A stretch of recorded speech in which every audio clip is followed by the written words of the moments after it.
Welcome friends, welcome to the Gandharvi classes. In this video, we are starting the initiative for the maths questions asked by the KPSC till this year, that includes from year 2022 to 2024. There will be a separate playlist in our YouTube channel.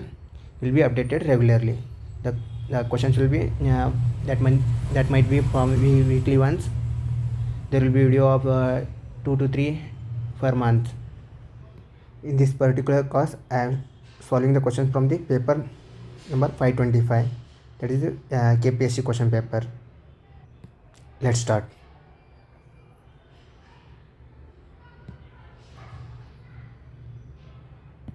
First question ಬಂದ್ಬಿಟ್ಟು related to ಚಕ್ರಬಡ್ಡಿ, that is compound interest. Question ಏನು ಕೊಟ್ಟರೆ, at what rate of interest will sum up 1000 amounts to 1102.5 rupees in 2 years at compound interest, that is ಚಕ್ರಬಡ್ಡಿ ಅಂತ ಹೇಳಿದೆ. ಏನು ಕೇಳೋರು ಕ್ವಶನಲ್ಲಿ ನಮಗೆ ರೇಟ್ ಆಫ್ ಇಂಟ್ರೆಸ್ಟ್ ಕೇಳೋರೆ. ರೇಟ್ ಆಫ್ ಇಂಟ್ರೆಸ್ಟ್ ಅಂತ ಎಷ್ಟು ಅಂತ ಕೇಳೋರು. ಅಮೌಂಟ್ ಕೊಟ್ಟವ್ರೆ 1000, ಆಮೇಲೆ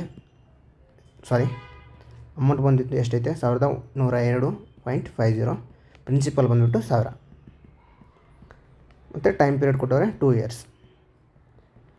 ಕ್ವಶನ್ ಸಾಲ್ವ್ ಮಾಡಬೇಕಾದ್ರೆ ಇದು ಇಂಪಾರ್ಟೆಂಟ್ ಆಗ್ತಿದೆ. ನಾವು ಈ ಸ್ಟೇಟ್ಮೆಂಟ್ನ ಮ್ಯಾಥಮೆಟಿಕಲ್ ಫಾರ್ಮುಲಾ ಅಂದರೆ ಈಕ್ವೇಷನ್ ಫಾರ್ಮುಲಾ ಯಾವ ಥರ ತರ್ತೀವಿ ಅನ್ನೋದು ಇಂಪಾರ್ಟೆಂಟ್. ಮ್ಯಾಥ್ಸಲ್ಲಿ ಅದೇ ಇಂಪಾರ್ಟೆಂಟ್. ನೀವು ಕ್ವಶನ್ನ ಒಂದು ಈಕ್ವೇಷನ್ ಫಾರ್ಮುಲಾ ಅಥವಾ ಸ್ಟೇಟ್ಮೆಂಟ್ನ ಕರೆಕ್ಟಾಗಿ ನೀವು ಡಾಟಾ ಪ್ರಕಾರ ಮಾಡ್ಕೊಂಡ್ರೆ ಅಂತ ತಿಳ್ಕೊ ನಿಮ್ಮ ಕ್ವಶನ್ ಸಾಲ್ವ್ ಮಾಡೋಕ್ಕೆ ಈಸಿ ಆಗುತ್ತೆ. ಕೊಟ್ಟಿರೋದೇನೋ ಅಮೌಂಟ್ ಎಷ್ಟು ಕೊಡೋದು 1102.5, ಪ್ರಿನ್ಸಿಪಲ್ ಬಂದುಬಿಟ್ಟು 1000, ಆಮೇಲೆ ಟೈಮ್ ಪೀರಿಯಡ್ ಬಂದುಬಿಟ್ಟು 2 years.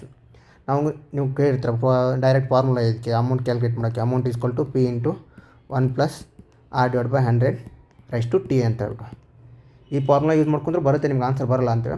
ಬಟ್ ಲೆಂಗ್ತಿ ಆಗುತ್ತೆ ಪ್ರೊಸೆಸ್ಸು. ಅದಕ್ಕೆ ಇದಕ್ಕಂತ ಶಾರ್ಟ್ಕಟ್ ಮೆಥಡ್ ಐತೆ. ಏನು ಅದು ಇವಾಗ ತೋರಿಸ್ತೀನಿ. ಒಂದು ಫಾರ್ ಎಕ್ಸಾಂಪಲು, ಅದು ಶಾರ್ಟ್ಕಟ್ ಮೆಥಡ್ ಬಂದು ಏನಂದರೆ 2 years ಇತ್ತು ಅಂತ ತಿಳ್ಕೊ. 2 years ಕೊಟ್ಟಿದ್ರೆ ಸ್ಕ್ವೇರ್ ರೂಟ್ ಮಾಡಬೇಕು. 3 years ಕೊಟ್ಟಿದ್ರೆ ಕ್ಯೂಬ್ ರೂಟ್ ಮಾಡಬೇಕು ಅಂತ. ನಿಮ್ಗೆ ಅರ್ಥ ಆಗಿಲ್ಲ ಅಂದ್ಕೊತೀನಿ, ಎಕ್ಸ್ಪ್ಲೇನ್ ಮಾಡ್ತೀನಿ. ಒಂದು ಎಕ್ಸಾಂಪಲ್ಲಿ ಪ್ರಿನ್ಸಿಪಲ್ 100 ಐತೆ ಅಂತ ಇಟ್ಕೊಳ್ಳಿ. ನಿಮ್ಗೆ ಇವಾಗ ರೇಟ್ ಗೊತ್ತೈತೆ, ರೇಟು 10% ಅಂತ ಇತ್ತು. ಇವಾಗ ಇದು 1 ವರ್ಷಕ್ಕೆ ಏನಾಗುತ್ತೆ, ಎಷ್ಟು ಅಮೌಂಟ್ ಆಗುತ್ತೆ 1 yearಗೆ ಅಂದರೆ ಫಸ್ಟ್ ಇಯರಲ್ಲಿ ಅಮೌಂಟ್ ಎಷ್ಟಾಗುತ್ತೆ, ಪ್ರಿನ್ಸಿಪಲ್ 100 ಐತೆ, 10% ಅಂದರೆ 10 ರೂಪಾಯಿ ಆಗುತ್ತೆ, ಅದು 110 rupees ಆಗುತ್ತೆ. ಅದೇ ಸೆಕೆಂಡ್ ಇಯರ್ ಬಂದಾಗ ಎಷ್ಟಾಗುತ್ತೆ, 121 rupees ಆಗುತ್ತೆ. ಇವಾಗ ನೋಡಿ ನಾನು ಏನು ಹೇಳಿದೆ, 2 years ಕೊಟ್ಟಿದ್ರೆ ಸ್ಕ್ವೇರ್ ರೂಟ್ ಮಾಡಿ. ಇಲ್ಲಿ ಥರ್ಡ್ ಇಯರ್ದು ಬರ್ಕೊಂಬಿಡಿ. ಥರ್ಡ್ ಇಯರ್ ಬಂದು ಅಂತಿಕೋ, ಇಲ್ಲಿ 121 ಐತೆ, ಇದು 133.1 rupees ಅಂತ ಆಗುತ್ತೆ. ಇವಾಗ ನೋಡಿ ರೇಟ್ ಆಫ್ ಇಂಟ್ರೆಸ್ಟ್ ಕೇಳೋರೆ. ರೇಟ್ ಆಫ್ ಇಂಟ್ರೆಸ್ಟ್ ಬಂದುಬಿಟ್ಟು 2 yearsಗೆ ಅಂತ ಕೇಳಿದ್ರು ಅಂತ ತಿಳ್ಕೊಳ್ಳಿ. ಇವಾಗ ನಾನು ಹೇಳಿದೆ 2 years ಕೊಟ್ಟಿದ್ರೆ ಸ್ಕ್ವೇರ್ ರೂಟ್ ಮಾಡಬೇಕಂತ. ಪ್ರಿನ್ಸಿಪಲ್ ಬಂದುಬಿಟ್ಟು 100 ಐತೆ, ಅಮೌಂಟ್ ಎಷ್ಟಾಗೈತೆ 2 yearsಗೆ 121. ರೇಟ್ ಆಫ್ ಇಂಟ್ರೆಸ್ಟ್ ಕಂಡು ಹಿಡಬೇಕಂದ್ರೆ ಜಸ್ಟ್ ಇದಕ್ಕೆ ಸ್ಕ್ವೇರ್ ರೂಟ್ ಮಾಡಿಬಿಟ್ಟು. ಸ್ಕ್ವೇರ್ ರೂಟ್ ಮಾಡಿದರೆ 100 ಸ್ಕ್ವೇರ್ ರೂಟ್ ಎಷ್ಟು 10, ಮತ್ತು 121 ಸ್ಕ್ವೇರ್ ರೂಟ್ ಬಂದರೂ 11 ಆಗುತ್ತೆ. ಅಂದರೆ ಏನು ಇಲ್ಲಿ 100ಕ್ಕೆ ಅಂದರೆ 10ಕ್ಕೆ 1 ರೂಪಾಯಿ ಜಾಸ್ತಿ ಆಗೈತೆ. ನಮಗೆ ಇಂಟ್ರೆಸ್ಟ್ ಕೇಳೋದಂತಕೋ 10ಕ್ಕೆ 1 ರೂಪಾಯಿ ಜಾಸ್ತಿ ಆಗೈತೆ. 100ಕ್ಕೆ ಎಷ್ಟಾಗುತ್ತೆ, ಅದು ಬಂದುಬಿಟ್ಟು ಎಷ್ಟಾಗುತ್ತೆ 10%. ಇದೆಯಲ್ಲ ನಾವು ಇಲ್ಲಿ ಮೇಲ್ಗಡೆ ತೊಗೊಂಡಿದ್ದು 10%. ಅದೇ ಥರ 3 years ಕೊಟ್ಟಿದ್ರು ಅಂತ ತಿಳ್ಕೊಳ್ಳಿ. 3 yearsಗೆ ಎಷ್ಟಾಗಿದೆ 133.1 ಆಗೈತೆ. ಇವಾಗ ನಮ್ಗೆ ರೇಟ್ ಆಫ್ ಇಂಟ್ರೆಸ್ಟ್ ಕೇಳಿದ್ರು 3 yearsಗೆ ಕೊಟ್ಟರು. ಇದು ಪ್ರಿನ್ಸಿಪಲ್ ಕೊಟ್ಟರೆ 100 ಐತೆ, 3 yearsಗೆ ಇದು ರೇಟ್ ಎಷ್ಟಾಗುತ್ತೆ 1331.1.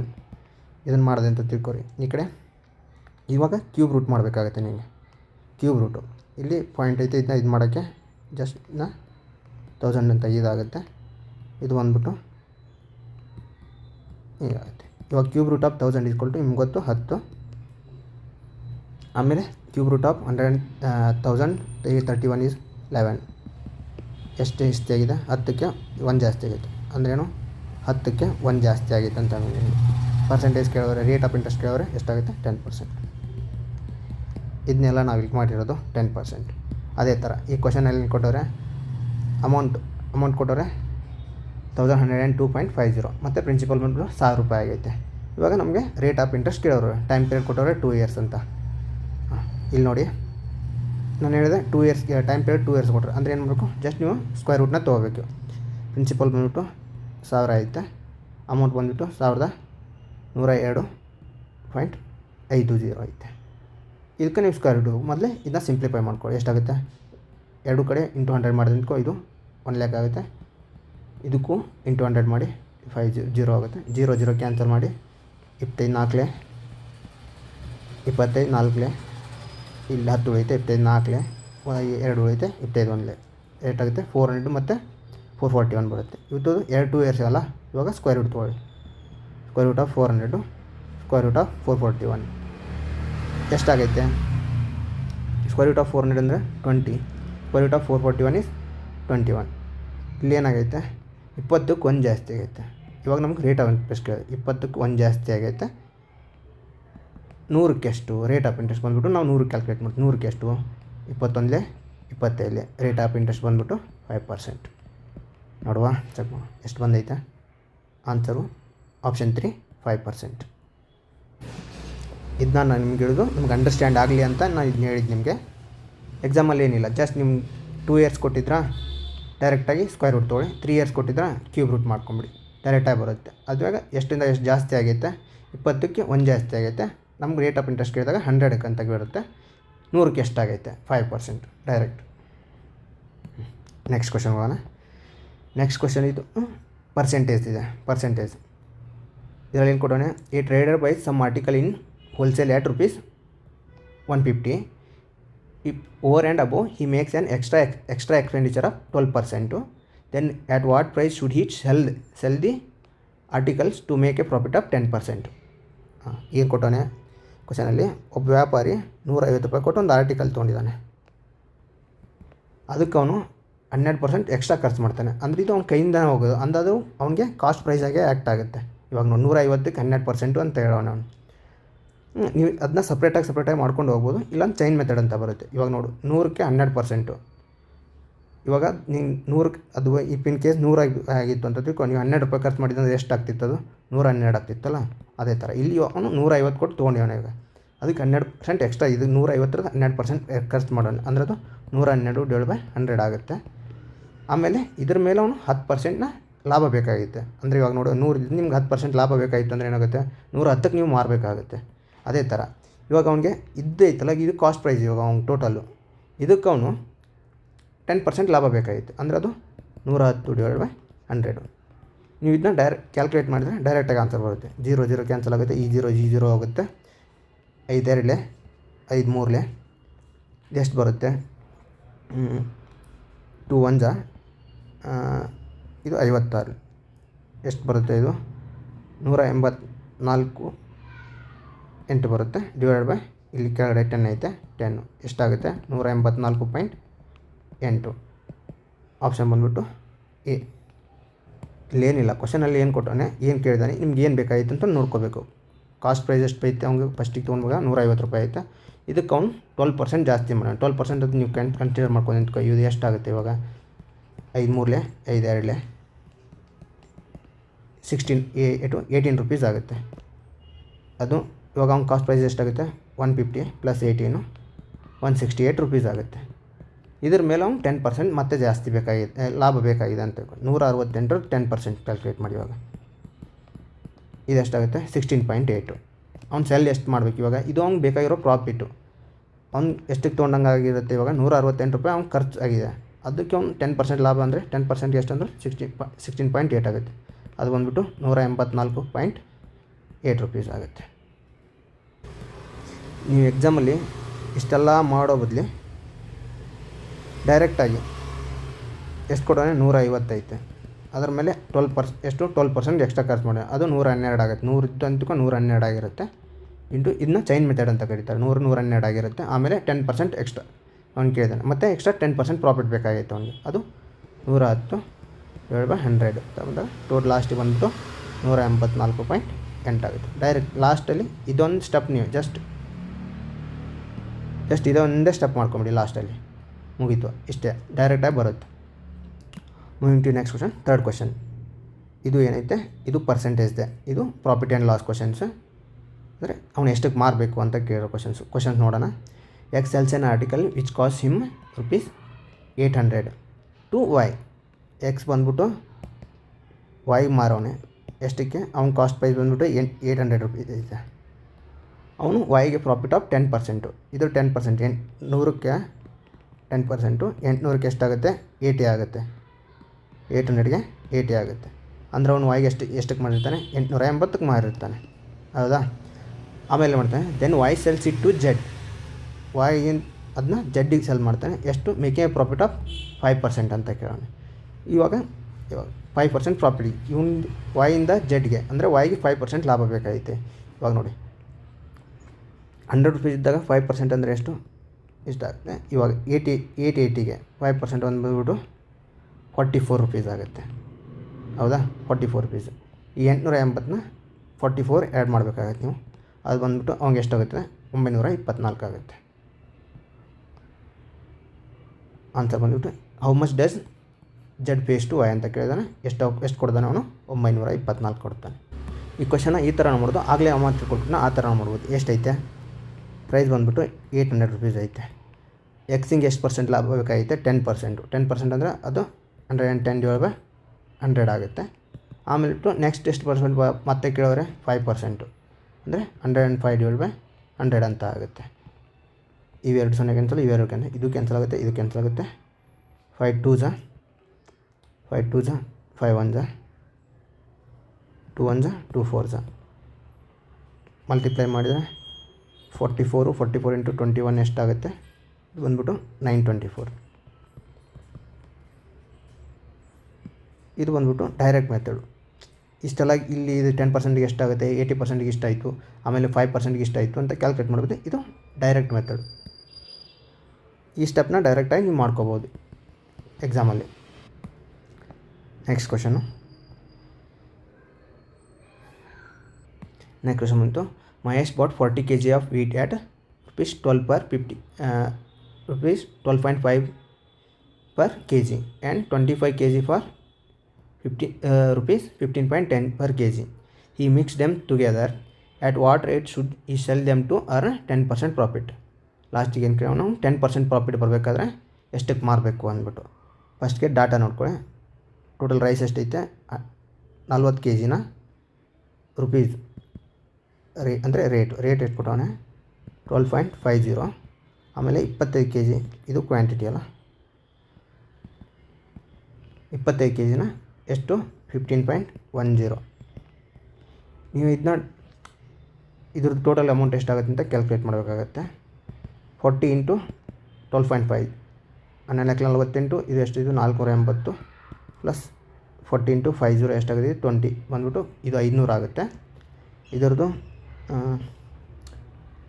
ಇದು 377.0 ಆಗುತ್ತೆ. ಸರಿ, ಎಷ್ಟು ಬಂತು? 50 ಆಗುತ್ತೆ. ಇವಾಗ ಟೋಟಲ್ ಅವನು ಎಷ್ಟು ಕಟ್ ಮಾಡೋನೆ? 877.75. ಇದು ಟೋಟಲ್ ಅಮೌಂಟ್ ಖರ್ಚು ಮಾಡಿದ್ದು. ಇವಾಗ ಅವನು ಈ makes them together at what rate should he cell. ಇದು ರೇಟ್ ಅಂದರೆ ಪರ್ ಕೆ ಜಿ ನಾವು ಕಂಡಿದ್ದೀವಿ. ಇದು ಟೋಟಲ್ ಅಮೌಂಟು. ಇದು ಬಂದ್ಬಿಟ್ಟು ಟೋಟಲ್ ಅಮೌಂಟು. ಟೋಟಲ್ ಎಷ್ಟು kg ತೊಗೊಂಡಿದ್ದಾನೆ? 65 kg ತೊಗೊಂಡಿದ್ದಾನೆ. ಹೌದಾ? ಇವಾಗ ಅವ್ನು ರೇಟ್ ಅಂತ ಕೇಳಿದಾಗ ನಾವು 4 kg ಮಾಡಬೇಕಾಗುತ್ತೆ. ಇವಾಗ ಟೋಟಲ್ ಅಮೌಂಟು 877 ಐತೆ. ಡಿವೈಡ್ ಬೈ 7 ಟೋಟಲ್ ವೇಟ್ ಇದು ಕ್ವಾಂಟಿಟಿ ಎಷ್ಟೈತೆ? 65 kg ಐತೆ. ಇದನ್ನು ಸಾಲ್ವ್ ಮಾಡಿದಾಗ ಇದು ಎಷ್ಟು ಬರುತ್ತೆ ಅಂದರೆ ಹಿಂಗಾದರೂ ಮಾಡ್ಕೊಳ್ಳಿ. ಇಲ್ಲಾಂದ್ರೆ ಇದಕ್ಕೆ ಅವ್ನು ಡೈರೆಕ್ಟಾಗಿ ನಿಮ್ಗೆ ಎಷ್ಟು ಕೇಳೋಣ? 10% ಪ್ರಾಫಿಟ್ ಅಂತ ಕೇಳಿದಂತಾನೆ. ಇದಕ್ಕೆ 110/100 ಮಾಡಿದ್ರು ಡೈರೆಕ್ಟಾಗಿ ಆನ್ಸರ್ ಬರುತ್ತೆ. ಇದು ಕ್ಯಾಲ್ಕುಲೇಟ್ ಮಾಡಿದರೆ ಇದು 0 ಹೋಗುತ್ತೆ. ಟೋಟಲ್ ಕ್ಯಾಲ್ಕುಲೇಟ್ ಮಾಡಿ ಲಾಸ್ಟಲ್ಲಿ 14.85 ಆನ್ಸರ್ ಬರುತ್ತೆ. ಚೆಕ್ ಮಾಡಿ. ಆನ್ಸರ್ ಬಂದ್ಬಿಟ್ಟು 14.85 ರೂಪೀಸ್. ಏನು ಇಂಪಾರ್ಟೆಂಟ್ ಅಂದರೆ ನೀವು ಕಂಪ್ಲೀಟಾಗಿ ಪರ್ಸೆಂಟೇಜ್ ಚಾಪ್ಟರ್ನ ಕಂಪ್ಲೀಟಾಗಿ ಪ್ರಿಪೇರ್ ಆಗಿರಬೇಕು. ಅಂದರೆ ನಿಮಗೆ ಕ್ಯಾಲ್ಕುಲೇಷನ್ಸ್ ಎಲ್ಲ ಈಸಿ ಆಗುತ್ತೆ. ಇವಾಗ ನಿಮಗೆ 50% ಅಂದರೆ ಎಷ್ಟು? 1/2. 75% ಅಂದರೆ ಎಷ್ಟು? 3/4. ಇವೆಲ್ಲ ಗೊತ್ತಿರಬೇಕಾಗತ್ತೆ. ಅವಾಗ ನೀವು ಈಸಿಯಾಗಿ ಕ್ಯಾಲ್ಕುಲೇಟ್ ಮಾಡ್ತಾ ಹೋಗ್ಬೋದು ಇವನು. ನೆಕ್ಸ್ಟ್ ಕ್ವಶನ್ ಮುಂದೆ ಹೇಳ್ತೀನಿ ನಾನು. ಇದನ್ನ ಇಲ್ಲಾಂದರೆ ಬೇಕಾದ್ರೆ ನಿಮ್ಗೆ ಸಪ್ರೇಟಾಗಿ ಒಂದು ಪರ್ಸೆಂಟೇಜ್ ಮೇಲೆ ಕ್ಲಾಸ್ ಮಾಡಿಬಿಟ್ಟು ಹೇಳ್ಕೊಡ್ತೀನಿ. ಇವಾಗ ನೆಕ್ಸ್ಟ್ ಕ್ವಶನ್ ನೋಡೋಣ. ನೆಕ್ಸ್ಟ್ ಕ್ವಶನ್ ಬಂದ್ಬಿಟ್ಟು ಯಾವುದೈತೆ? ನೆಕ್ಸ್ಟ್ ಕ್ವಶನ್ ಬಂದ್ಬಿಟ್ಟು ರೇಷೋ ಕ್ವಶನಲ್ಲಿ ಏನಿದೆ? Ratio of income and expenditure of A person is 13:11 and he saves 12,000 per annum. Is monthly income. ಅವ್ನ ಇನ್ಕಮ್ ಯಾವುದು ಕೇಳಿದಾನೆ? Monthly income ಕೇಳಿದಾನೆ. ಕೊಟ್ಟೋರೇನು? ಒಬ್ಬ ವ್ಯಕ್ತಿ ಆದಾಯ ಮತ್ತು ವೆಚ್ಚದ ಅನುಪಾತ. ರೇಷೋ ಕೊಟ್ಟವ್ರು ಎಷ್ಟೈತೆ ನಿಮ್ಗೆ ಗೊತ್ತಿರಲಿ, ಕಾನ್ಸೆಪ್ಟ್ ಗೊತ್ತಿರಲಿ. Income is equal to expenditure plus savings ಅಂತ.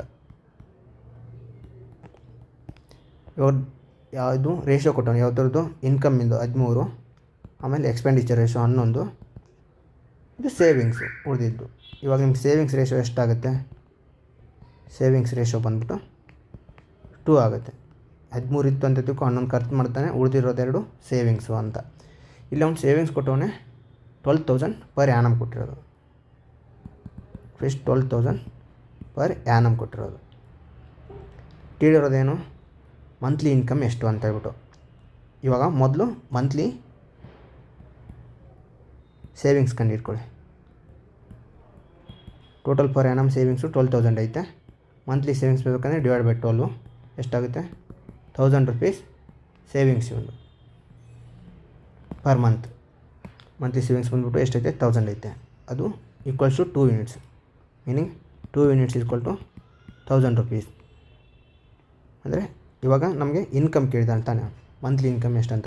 ಮಂತ್ಲಿ ಇನ್ಕಮ್ ಬಂದ್ಬಿಟ್ಟು ರೇಷಿಯೋ ಎಷ್ಟು ಕೊಟ್ಟವನು? 13 ಕೊಟ್ಟವನು. 13 ಬಂದುಬಿಟ್ಟು ಎಷ್ಟಾಗುತ್ತೆ ಅಂತ ಕ್ಯಾಲ್ಕುಲೇಟ್ ಮಾಡಬೇಕು. 2 1 2 5 100 ಆಗುತ್ತೆ. ಇದು ಬಂದುಬಿಟ್ಟು 6,500 ಆಗುತ್ತೆ. ಇವೆಲ್ಲ ನೀವು ಡೈರೆಕ್ಟಾಗಿ ಮಾಡಬೇಕು, ಗೊತ್ತಾಗುತ್ತೆ ನಿಮ್ಗೆ. ಇವಾಗ ಎಷ್ಟೈತೆ ಇಲ್ಲೇ ನೋಡಬೇಕು ಡೈರೆಕ್ಟಾಗಿ ಎಷ್ಟೈತೆ. ಸೇವಿಂಗ್ಸ್ ಬಂದು ಇದನ್ನು ಮಾಡೋಣ. ಸೇವಿಂಗ್ಸ್ ಎಷ್ಟಾಗುತ್ತೆ? 2 ಆಗುತ್ತೆ. 2ನ ಎಷ್ಟು ಪರ್ ಆ್ಯನಮ್ ಕೊಟ್ಟಿದ್ದಾನೆ. ಇದನ್ನ ಮಂತ್ಲಿ ಕನ್ವರ್ಟ್ ಮಾಡ್ಕೋಬೇಕು. ಡಿವೈಡ್ ಬೈ 12 ಮಾಡಬೇಕಾಗುತ್ತೆ ನೀವು. ಎಷ್ಟಾಗುತ್ತೆ? ಡಿವೈಡ್ ಬೈ 12 ಮಾಡಿದ್ರೆ 1000 ಆಗುತ್ತೆ. ಇದು 2 ಈಸ್ಕೊಲ್ ಟು 1000 ಅಂತ ಆಗೈತೆ. 1000 ಅಂತ ಆಗೈತೆ. ಅವ್ನು ನಿಮ್ಗೆ ಯಾವ್ದು ಕೇಳೋಣ? ಇನ್ಕಮ್, ಮಂತ್ಲಿ ಇನ್ಕಮ್ ಕೇಳೋಣ. ಅದು 13 ಈಸ್ಕೊಲ್ ಟು ಎಷ್ಟಾಗುತ್ತೆ ಅಂತ. ಇಲ್ಲಿ ಎಷ್ಟು ಮಾಡೋಣ? ಇಂಟು 500 ಮಾಡಿದ ಅಂತಾನೆ. ಜಸ್ಟ್ ಇದಕ್ಕೂ ಇಂಟು 500 ಮಾಡಿದ್ರೆ ಅಂತ ಬಂದ್ಬಿಡುತ್ತೆ 6,500. ಇದನ್ನ ನಾನು ನಿಮಗೆ ಗೊತ್ತಾಗಲಿ ಅಂತ ಹೇಳ್ಬಿಟ್ಟು ಇದೆಲ್ಲ ಹೇಳಿರೋದು. ಸರಿ, ನೆಕ್ಸ್ಟ್ ಕ್ವಶನ್ ಹೋಗೋಣ. ನೆಕ್ಸ್ಟ್ ಕ್ವಶನ್ ಇದು ಕೂಡ ಪರ್ಸೆಂಟೇಜ್ ಮೇಲೆ ಇರೋದು. ನೋಡ್ಕೊಳ್ಳಿ, ಒಂದು ಸ್ವಲ್ಪ ಟ್ರಿಕ್ಕಿಯಾಗಿರೋ ಕ್ವಶನ್ಸು ಕರೆಕ್ಟಾಗಿ ನೋಡ್ಕೊಳ್ಳಿ. ಏನು ಮಾಡೋಣ? On A test consisting of 75 questions carrying 1 marks each, Samir answered 75% of the first 40 questions. ಅಂದ್ರೇನು? ಒಂದು ಕ್ವಶನ್ ಪೇಪರ್ ಐತೆ, ಅದರಲ್ಲಿ 75 ಕ್ವಶನ್ಸ್ ಇದ್ದಾವೆ, 1 marks ಈಚು. ಅದರಲ್ಲಿ first 75% of the first 40 questions. Totally 75 questions ಇದ್ದಾವೆ. ಅದರಲ್ಲಿ ಫಸ್ಟ್ 40 ಅಂದರೆ ಫಸ್ಟ್ 40, ಆಮೇಲೆ ನೆಕ್ಸ್ಟ್ 35 ಕ್ವಶನ್ಸ್ ಉಳಿಯುತ್ತೆ. ಈ ಫಸ್ಟ್ 40ಲಿ 75%ನ ಅವ್ನು ಕರೆಕ್ಟಾಗಿ ಆನ್ಸರ್ ಮಾಡೋನೆ. 75% ಅಂದರೆ ನಿಮ್ಗೆ ಗೊತ್ತಿರಬೇಕು, 3/4 ಅಂತ. ಅಂದರೆ ಇವಾಗ ನೋಡಿ, 40 ಇಂಟು 3/4 ಅಂದರೆ ಅವ್ನು ಎಷ್ಟು ಕರೆಕ್ಟಾಗಿ ಆನ್ಸರ್ ಮಾಡಿದಂಗೆ ಆಗುತ್ತೆ? 30 ಕ್ವಶನ್ಸ್. ಅಂದರೆ ಫಸ್ಟ್ 40 ಕ್ವಶನ್ಸಲ್ಲಿ ಅವ್ನು 30 ಕ್ವಶನ್ಸ್ನ ಕರೆಕ್ಟಾಗಿ ಆನ್ಸರ್ ಮಾಡೋನೆ. ಎಷ್ಟು? 30 ಕ್ವಶನ್ಸ್ ಅವ್ನು ಕರೆಕ್ಟ್ ಮಾಡಿದ್ದೆ. ಅಂದರೆ ಫಸ್ಟ್ 40 ಕ್ವಶನ್ಸಲ್ಲಿ 30 ಕ್ವಶನ್ ಕರೆಕ್ಟ್ ಆಗೈತೆ. ಕ್ವಶನಲ್ಲಿ ಕೇಳೋಣ, what approximate percent on the other 35 questions. ಇಲ್ಲಿ 35 ಕ್ವಶನ್ಸ್ ಸಿಗಿದೆ, 40 ಕ್ವಶನ್ಸ್ ಆಗೈತೆ. ನೆಕ್ಸ್ಟ್ 35 ಕ್ವಶನ್ಸಲ್ಲಿ does he need to answer correctly to score 80% of the entire test. 80% of the entire test ಅಂದರೆ ಎಷ್ಟಾಗುತ್ತೆ? ಇವಾಗ 75 ಕ್ವಶನ್ಸ್ ಐತೆ, ಇದರಲ್ಲಿ 80% ಗೊತ್ತಿರಲಿ. 80% ಈಕ್ವಲ್ ಟು ಏನಾಗುತ್ತೆ? 4/5. ಇದು ಜಸ್ಟ್ 80 ಡಿವೈಡ್ ಬೈ 100 ಮಾಡಿದ್ರೆ ಅಂತ ತಿಳ್ಕೊ, 24 25 4/5. 4/5 ಆಗಬೇಕು. ಅಂದರೆ 5 1 5 15 ಇದು ಎಷ್ಟಾಗುತ್ತೆ? 60.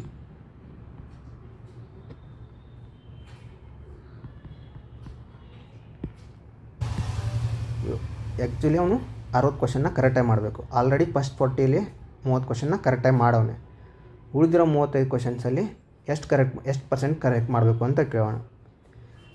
ಇವಾಗ ನೋಡಿ, ಆಲ್ರೆಡಿ 30 ಮಾಡಿದಾನಂದರೆ ಇನ್ನೂ ಬೇಕಾಗಿರೋದು 60 ಆಗಬೇಕಂದ್ರೆ ಇನ್ನೂ 30 ಕ್ವಶನ್ ಕರೆಕ್ಟ್ ಆಗಬೇಕು. ನೆಕ್ಸ್ಟ್ 30ಅಲ್ಲಿ ಒಂದು, ನೆಕ್ಸ್ಟ್ 35ಅಲ್ಲಿ 30 ಕ್ವಶನ್ಸು ಕರೆಕ್ಟ್ ಆಗಬೇಕು ಒಂದು. ಅದು ಅದೇ ಎಷ್ಟು ಪರ್ಸೆಂಟ್ ಅಂತ ಕೇಳಿರೋದು. ಎಷ್ಟು ಕ್ವಶನ್ಸಲ್ಲಿ? 35 ಕ್ವಶನ್ಸಲ್ಲಿ ಅವ್ನು 30% ಕ್ವಶನ್ನ ಕರೆಕ್ಟ್ ಮಾಡಬೇಕು. ಪರ್ಸೆಂಟೇಜ್ ಕೇಳೋಣ ಅಂತಾನೆ. ಇಂಟು 100 ಮಾಡಿ 5 7 5 2 ಎಷ್ಟಾಗುತ್ತೆ? 600/7 ಆಗುತ್ತೆ. 8 56, 4 ಉಳಿಯುತ್ತೆ, 7 35, 5 ಉಳಿಯುತ್ತೆ, 5/7% ಅಂದರೆ 85 5/7% ಐತೆ ಆಪ್ಷನಲ್ಲಿ. ಇವಾಗ ನೋಡಿ 85 5/7% ಬಂದಿದೆ. ಆಪ್ಷನಲ್ಲಿ ಇದು ಫ್ರ್ಯಾಕ್ಷನ್ಸಲ್ಲಿಲ್ಲ. ನಿಯರೆಸ್ಟ್ ವ್ಯಾಲ್ಯೂ ಯಾವ್ದು ಬರುತ್ತೆ 86%. ಆನ್ಸರ್ ಬಂದ್ಬಿಟ್ಟು 86%. ಏನು ಮಾಡಿದ್ವಿ ಇಲ್ಲಿ ಕ್ವಶನಲ್ಲಿ ಕೊಟ್ಟವನೇ ಒಂದು ಕ್ವಶನ್ ಪೇಪರ್ ಐತೆ, ಅದರಲ್ಲಿ 75 ಕ್ವಶನ್ಸ್ ಇದ್ದಾವೆ, ಎಲ್ಲದಕ್ಕೂ ಒಂದೊಂದು marks. Sameer answered 75% of the first 40 questions correctly ಅಂತ ಹೇಳೋಣ. 75 ಕ್ವಶನ್ಸಲ್ಲಿ ಫಸ್ಟ್ 40 ಕ್ವಶನ್ಸಲ್ಲಿ 75% ಕರೆಕ್ಟ್ ಮಾಡೋಣ. 75% ಅಂದರೆ 40%, 75% ಅಂದರೆ 30 ಕ್ವಶನ್ಸ್ ಬರುತ್ತೆ, ಹೌದಾ? ಉಳಿದಿರೋ ನೆಕ್ಸ್ಟ್ 35 ಕ್ವಶನ್ಸಲ್ಲಿ ಎಷ್ಟು ಪರ್ಸೆಂಟ್ ಕ್ವಶನ್ಸ್ನ ಅವ್ನು ಕರೆಕ್ಟ್ ಮಾಡಬೇಕು. ಸೊ ದ್ಯಾಟ್ ಈ get to answer 80% on the entire test. 80% of the entire test ಅಂತ ಬಂದಾಗ ಇವಾಗ ನೋಡಿ ಟೋಟಲ್ ಕ್ವಶನ್ಸ್ ಎಷ್ಟಿದೆ, 75 ಐತೆ. 80% ಅಂದರೆ 4/5 ಆಗುತ್ತೆ. ಇವಾಗ ಅವನು ಟೋಟಲು 60 ಕ್ವಶನ್ಸ್ನ ಕರೆಕ್ಟ್ ಮಾಡಬೇಕು. ಆಲ್ರೆಡಿ ಫಸ್ಟ್ 40 ಕ್ವಶನ್ಸಲ್ಲಿ ಅವ್ನು 30 ಕರೆಕ್ಟ್ ಮಾಡೋನೆ. ಉಳಿದಿರೋ 35 ಕ್ವಶನ್ಸಲ್ಲಿ ಎಷ್ಟು ಪರ್ಸೆಂಟ್ ಆಫ್ ಕ್ವಶನ್ಸ್ನ ಕರೆಕ್ಟ್ ಮಾಡಿದ್ರೆ ಅವ್ನು 60 ಕ್ವಶನ್ಸ್ನ ಕರೆಕ್ಟಾಗಿ ಆನ್ಸರ್ ಮಾಡ್ದಂಗೆ ಆಗುತ್ತೆ ಅಂತ ಕೇಳಿದಾಗ, ಉಳಿದಿರೋದೆಷ್ಟು 35 ಕ್ವಶನ್ಸು. ಆ 35 ಕ್ವಶನ್ಸಲ್ಲಿ ಇವಾಗ ಆಲ್ರೆಡಿ 30 ಆಗಿದೆ, ನಮ್ಗೆ ಬೇಕಾಗಿರೋ ಕರೆಕ್ಟ್ ಎಷ್ಟು 60, ಅದು 30 ಐತೆ. 35 30 ಕರೆಕ್ಟ್ ಮಾಡಬೇಕು. ಅಂದರೆ 100ಕ್ಕೆ ಎಷ್ಟು ಪರ್ಸೆಂಟೇಜ್ ಕೇಳೋರು ಅಂದರೆ 100ಕ್ಕೆ ಎಷ್ಟು ಪರ್ಸೆಂಟಲ್ಲಿ ಮಾಡಿದರೆ ಕರೆಕ್ಟ್ ಆಗುತ್ತೆ ಅಂದ್ಬಿಟ್ಟು ಆನ್ಸರ್ ಬಂದ್ಬಿಟ್ಟು 85, 5/7 ಬರುತ್ತೆ. ನಿಯರೆಸ್ಟ್ ವ್ಯಾಲ್ಯೂ ಬಂದ್ಬಿಟ್ಟು 86%. ಆಪ್ಷನ್ ನಂಬರ್ 3 ಎಷ್ಟು ಬಂತು, 86 ಬಂದಿತ್ತಲ್ಲ. ನೆಕ್ಸ್ಟ್ ಕ್ವಶನ್ನು, ಇದು ಡಾಟಾ ಕೊಟ್ಟಿರೋದು, ಡಾಟಾ ಇಂಟರ್ಪ್ರಿಟೇಷನ್ ಅಂತ ಈಸಿಯಾಗಿರುತ್ತೆ, ನೋಡ್ಕೊಳ್ಳಿ. ಪ್ರತಿ ಕ್ವಶನ್ ಪೇಪರಲ್ಲೂ ಇರುತ್ತೆ 2 ಕ್ವಶನ್ಸ್. ಈ ಕ್ವಶನ್ ಕೊಟ್ಬಿಟ್ಟು 2 ಅಥವಾ 3 ಕ್ವಶನ್ಸ್ ಕೇಳಿರ್ತಾನೆ. ಇದ್ರ ಬೇಸಿಸ್ ಮೇಲೆ ಒಂದು ಗ್ರಾಫ್ ಕೊಟ್ಬಿಟ್ಟು ಇದನ್ನ ಕರೆಕ್ಟಾಗಿ ನೋಡ್ಕೊಳ್ಳಿ. Study the following question, line graph answer questions number 8 and 9. 2 questions ಇದೆ. ಇದು ratio of value of imports to export by a company over the years. ಏನು ಕೊಟ್ಟವನೆ, ಸಾರಿ ನಿಮಿಷ,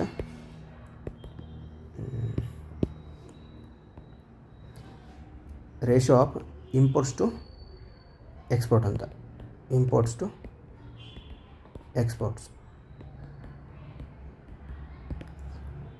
ಎಕ್ಸ್ ಆ್ಯಕ್ಸಿಸಲ್ಲಿ ಏನೈತೆ ಇಯರ್ ಕೊಟ್ಟವನೆ, ಮತ್ತು ವೈ ಆ್ಯಕ್ಸಿಸಲ್ಲಿ ರೇಷಿಯೋ ಅದು ಇಂಪೋರ್ಟ್ ಟು ಎಕ್ಸ್ಪೋರ್ಟ್ ರೇಷಿಯೋ ಕೊಟ್ಟವನೆ. ಕ್ವಶನಲ್ಲಿ ಕೇಳಿದಾನೆ, in how many given years for the exports were more than the imports. ಅಂದರೆ ಎಕ್ಸ್ಪೋರ್ಟ್ಸು ಯಾವ ಇಯರಲ್ಲಿ ಮೋರ್ ದ್ಯಾನ್ ದಿ ಇಂಪೋರ್ಟ್ಸ್. ಇವಾಗ ನೋಡಿ ಎಕ್ಸ್ಪೋರ್ಟು ಜಾಸ್ತಿ ಇತ್ತು ಅಂತ ತಿಳ್ಕೊ, ಇವಾಗ ಕಾಮನ್ ಸೆನ್ಸು, ಇವಾಗ ಡಿನಾಮಿನೇಟರ್ ಜಾಸ್ತಿ ಇತ್ತು ಅಂತ ತಿಳ್ಕೊ, 1/2 ಅಂತ ತಿಳ್ಕೊ. ಡಿನಾಮಿನೇಟರ್ ಜಾಸ್ತಿ ಇತ್ತು ಅಂತ ತಿಳ್ಕೊ, ಮೀನಿಂಗ್ ಏನು, ಇದು ಎಕ್ಸ್ಪೋರ್ಟ್ ಅಂತ ಕನ್ಸಿಡರ್ ಮಾಡಿದೆ. ಎಕ್ಸ್ಪೋರ್ಟ್ ಮೋರ್ ದೆನ್ ಇಂಪೋರ್ಟು ಅಂದರೆ ಡಿನಾಮಿನೇಟರ್ ವ್ಯಾಲ್ಯೂ ಜಾಸ್ತಿ ಇರಬೇಕು, ಮತ್ತು ನ್ಯೂಮರೇಟರ್ ವ್ಯಾಲ್ಯೂ ಕಡಿಮೆ ಇತ್ತು. ವ್ಯಾಲ್ಯೂ ಏನು ಬರುತ್ತೆ, 0.05 ಬರುತ್ತೆ. ಇವಾಗ ನಾವು ಇಲ್ಲಿ ಏನು ನೋಡಬೇಕು ಅಂತೇಳಿದರೆ ಯಾವುದ್ರದ್ದು ವ್ಯಾಲ್ಯೂ ಲೆಸ್ ದ್ಯಾನ್ 1 ಐತೆ ಅಂತೇಳ್ಬಿಟ್ಟು, ಲೆಸ್ ದ್ಯಾನ್ 1 ಯಾವುದು import by export value less than 1 ಐತೆ ಅಂತ ಚೆಕ್ ಮಾಡಬೇಕಾಗುತ್ತೆ. In how many given years were the exports were more than the imports. ಮತ್ಲಬ್ ಯಾವುದು ಎಷ್ಟು ಇಯರಲ್ಲಿ imports by export less than 1 ಐತೆ. ಯಾವುದ್ಯಾವುದು 1995 ಒಂದು, ಇದು 1, ಇದು 2, ಇದು 3, 97 ಒಂದು ಐತೆ, ಇವೆರಡು ಜಾಸ್ತಿ ಐತೆ. ನೆಕ್ಸ್ಟು ಮತ್ತು 2000 ಟೋಟಲ್ ಎಷ್ಟು, 4 year exports more than imports. Answer ಬಂದ್ಬಿಟ್ಟು 1. ಯಾವುದು 8ನೇ ಕ್ವಶನ್ಗೆ ಆನ್ಸರ್ ಬಂದ್ಬಿಟ್ಟು 4. ಯಾವುದ್ಯಾವುದು 1995, 96, 97 ಮತ್ತು 2000. ಅಂದರೆ how many of the given years were the exports were more than imports ಅಂತ ಬಂದಾಗ 4 ಇಯರ್ ಆಗುತ್ತೆ. ನೆಕ್ಸ್ಟ್ ಕ್ವಶನು ಇದ್ರ ಬೆಲೆ ಇದೇ ಗ್ರಾಫ್ ಮೇಲೆ ಬೇಸಸ್ ಇರುತ್ತೆ. ಏನು ಕೊಟ್ಟೋಣ, if the imports of the company in 1996 was ₹272 crores, the exports of the company was. Exports ಕೇಳಿದೆ, ಇಂಪೋರ್ಟ್ಸ್ ಕೊಟ್ಟಿದ್ದಾನೆ, ಎಕ್ಸ್ಪೋರ್ಟ್ ಎಷ್ಟಾಗಿತ್ತೆ 1996 ಅಂತ ಬಿಟ್ಟು ಏನು ಕೊಟ್ಟವನೇ ಅವನು, ಇಂಪೋರ್ಟ್ ಬೈ ಎಕ್ಸ್ಪೋರ್ಟ್ ರೇಷಿಯೋ ಕೊಟ್ಟಿರೋದು ನಮಗೆ. ಕ್ವಶನಲ್ಲಿ ಯಾವ್ದು ಕೇಳಿದ್ದಾರೆ, 1996 ಎಕ್ಸ್ಪೋರ್ಟ್ ಎಷ್ಟೈತೆ ಅಂತ ಕೊಟ್ಟವನೇ. ಗ್ರಾಫಲ್ಲಿ ಕೊಟ್ಟವನೇ 1996 ಎಷ್ಟೈತೆ ಇಂಪೋರ್ಟ್ ಬೈ ಎಕ್ಸ್ಪೋರ್ಟ್ ರೇಷೋ 0.85. ಇದು ಇಂಪೋರ್ಟ್ ಬೈ ಎಕ್ಸ್ಪೋರ್ಟ್.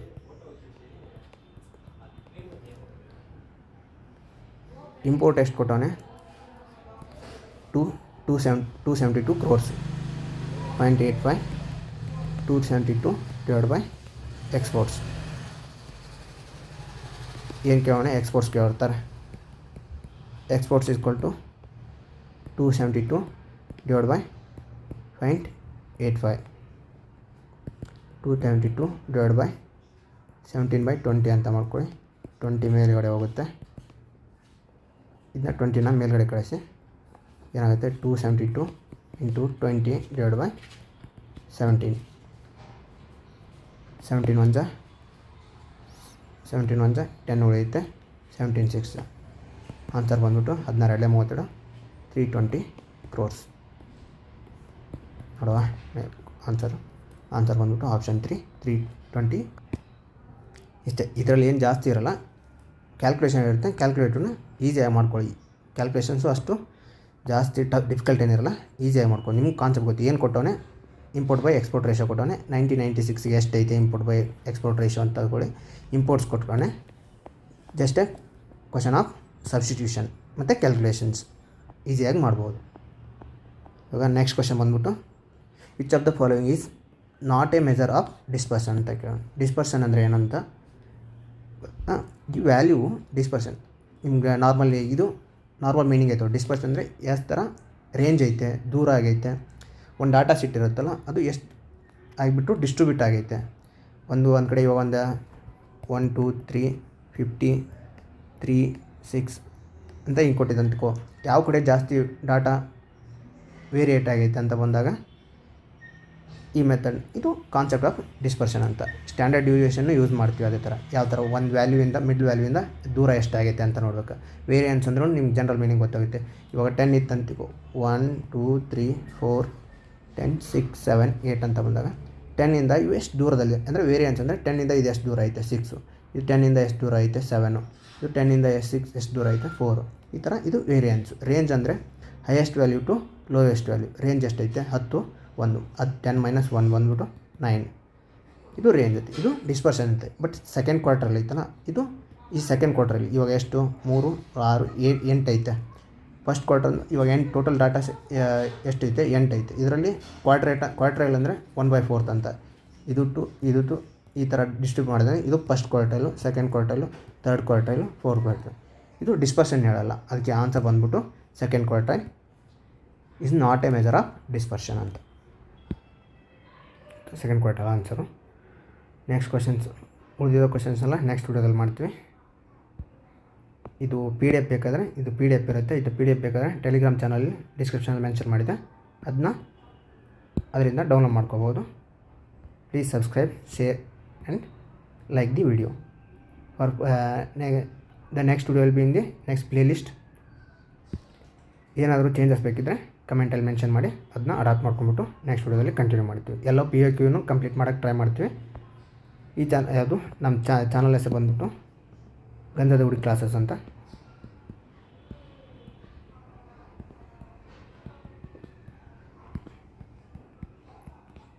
ಇದರಲ್ಲಿ ನಾನು ಇದನ್ನೆಲ್ಲ ಕಂಪ್ಲೀಟ್ ಯಾವುದು KPSCಯಲ್ಲೇ ಬಂದಿರೋ ಎಲ್ಲ ಆಪ್ಟಿಟ್ಯೂಡ್ ಕ್ವಶನ್ಸ್ನ ಕವರ್ ಮಾಡಿಕೊಡ್ತೀವಿ. Thank you.